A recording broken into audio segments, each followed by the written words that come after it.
You came to poison my water.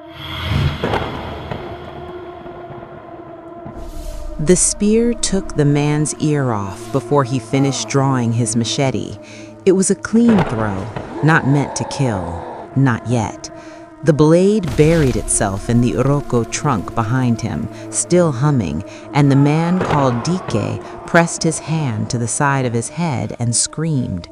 His two companions scrambled backward into the shallows of the river, and that was their mistake. The moment their feet touched the water, something shifted beneath the surface. The current, which had been running north, reversed. No wind, no storm. The current simply changed its mind. She rose from the middle of the river the way a thought rises, slowly at first, then all at once. "You came to poison my water," she said, not a question.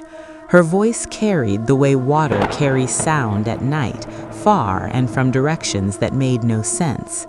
The three men had been hired by the Eze of Oguta to dump the bundle of ground ogirisi root and black salt upstream, where the fishing villages drew their water. 3 villages, maybe 400 people.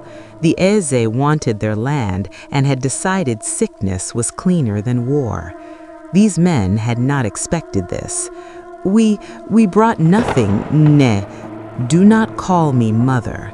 She stepped forward, and the water parted around her thighs. The beads at her throat, red and orange, strung with cowries her grandmother's grandmother had placed there, clicked against each other, soft and rhythmic, like the countdown of something terrible. "I felt the black salt the moment you crossed the sandbar at Atani. I tasted it in the sediment. I have been walking upstream to meet you for 2 days." The tallest man broke. He ran for the riverbank, legs churning through the shallows, and she did not chase him. She simply looked at the water ahead of him, and the water rose, not dramatically, just enough. A wall of current, knee-height, hit him perfectly, and he went face down into the mud with a sound like a sack of yam dropped from a barn loft. He did not get up. The remaining 2 men, the one bleeding from the ear and the younger one who had not spoken, stood very still.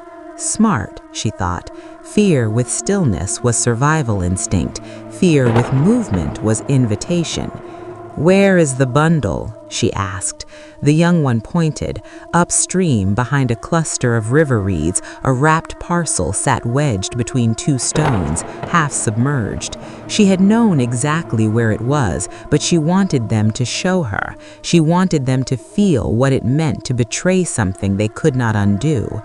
She retrieved it herself, tore it open with one hand, and held the contents beneath the surface until the current carried every grain of it away, not downstream to the villages, but down, deep into the silt, where nothing that could harm a living thing would ever wake again. It was a gift she could give. The river absorbed what she told it to absorb. That was the covenant. When she turned back, the bleeding man had found his courage in the wrong pocket. He charged her with a short knife, arm swinging wide, a man's arm, a strong one, the kind of swing that had dropped other men, and she stepped inside it so fast he didn't understand what had happened until she had his wrist bent backward and his face pressed into the water. She held him there. 3 seconds. 5. His legs kicked. She pulled him up. He gasped and coughed, and she turned his face towards hers, close enough that the water dripping from her locks fell on his cheek. "Tell the Eze of Oguta," she said, quietly, the way a woman speaks when she is not angry but has already decided, "that Ọmambala counted his men when they crossed my water, and she will count them again when they return. Tell him I know the child he lost 2 rainy seasons ago is buried at the foot of his compound wall, not the bush grave he told his wives." She let that sit in the air between them. "Tell him I know everything the river knows, and the river has been running past Oguta for 400 years. She released the man, and he stumbled backward, gasping. The young one had not moved. He was perhaps 16, she realized. His eyes were the eyes of someone who had been given no choice in coming here. She recognized that look. The river had shown her 10,000 versions of it. "You," she said. He flinched. "Go home, not to Oguta, wherever home was before Oguta. You still have that option. Most people lose it before they notice it's gone." He left without a word. He heard his feet hit dry ground and keep going, and did not hear them stop. The bleeding man dragged his companion from the mud, and the two of them disappeared into the tree line, crashing through undergrowth like wounded animals, which is exactly what they were. She stood in the middle of the river alone.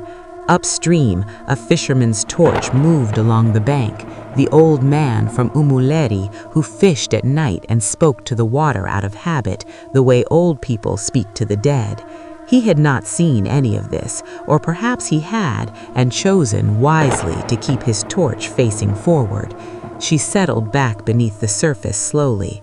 The current resumed its proper direction. By morning, the fishing villages would wake to clear water and full nets, the way they always did when she was satisfied. They would thank their ancestors. They would pour a little palm wine into the shallows without knowing why the instinct came to them. She knew why. Some debts are paid forward. Some gods collect quietly.